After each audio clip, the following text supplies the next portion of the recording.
Welcome to Phone Transformer, where I will guide you through how to clear internal storage on Android to help your device run smoother and faster. This process will help you reclaim valuable space without deleting your important apps or photos. So now let's get started. Step 1.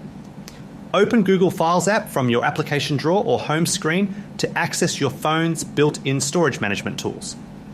This official app is designed by Google to help you safely identify and remove unnecessary files that are taking up room on your device. Step 2, then tap 3 horizontal lines located in the top left corner of the screen to reveal the main navigation menu.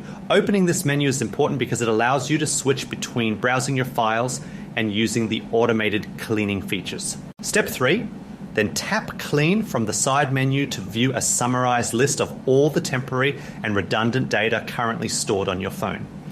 This specialized dashboard highlights exactly how much space you can save by removing unwanted items like duplicates and large files. Step 4, click Junk Files Clean to automatically remove temporary app data, log files, and cache that are no longer being used by your system.